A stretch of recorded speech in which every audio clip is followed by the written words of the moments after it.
కవీంద్రాణం చేతః అంటే కవిశ్రేష్ కవిశ్రేష్ఠుల యొక్క మనసులలో వాళ్ళు కనుక ఇది అరుణ సరస్వతి ధ్యాన ఉపాసన అండి.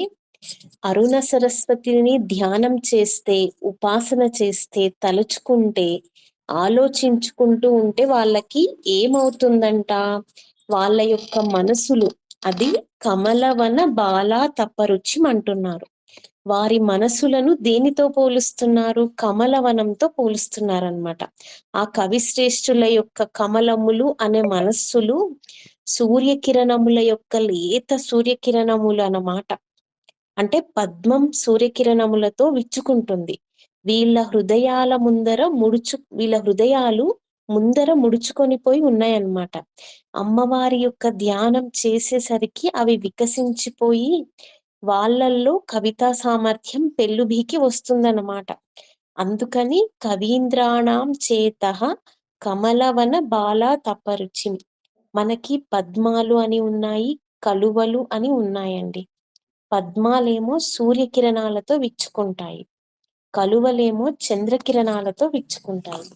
ఆ రకంగా వాళ్ళు విచ్చుకున్న హృదయాలతో వాళ్ళు ఏం చేస్తారంట, భజంతేయే సంతః కతిచిదరుణమేవ భవతి. ఎవరైతే ఈ రకంగా భజిస్తారో, ధ్యానం చేస్తారో అంటే ఆ సత్పురుషులకు మళ్ళీ వాళ్ళకి ఏమొస్తుందట, విరించి ప్రేయస్యాహ. విరించి అంటే బ్రహ్మదేవుడు, ప్రేయస్య అంటే బ్రహ్మదేవుడి యొక్క శక్తి అయిన ఆయన యొక్క ఇల్లాలు అంటే సరస్వతీదేవి యొక్క అనుగ్రహము వలన వాళ్ళకి గభీర భీర్వాగ్భిః, మంచి గంభీరమైన పలుకులతో, చక్కటి పదజాలంతో, లోతైన పదములతో కవిత్వం వ్రాసే సామర్థ్యం కలుగుతుందంట. వాళ్ళ కవిత్వాన్ని అందరూ గుర్తు చేసుకుంటూ ఉంటారంట. తరుణతర శృంగార లహరి అంటే, శృంగారం అంటే మనం అనుకునే శృంగారం కాదండి. శృంగారం అంటే సింగారం అన్నమాట. అంటే చక్కగా అలంకరించుకొని అలంకారాలతో కూడిన కవిత్వం అన్నమాట. కవిత్వంలో కూడా ఎన్నో రకాల ఛందస్సులు, అలంకారాలు ఉన్నాయి. అవి అన్నీ మేళవించి వ్రాయగలిగిన సామర్థ్యం వస్తుంది. మళ్ళీ వీళ్ళు ఏం చేయగలుగుతారంట, సతాం రంజనమమి. సత్పురుషుల యొక్క కవి సమ్మేళనానికి వెళ్ళి ఆహ్లాదపరుస్తారంట. చక్కటి కవిత్వం చెప్పి ఆనందపరుస్తూ ఉంటారంట.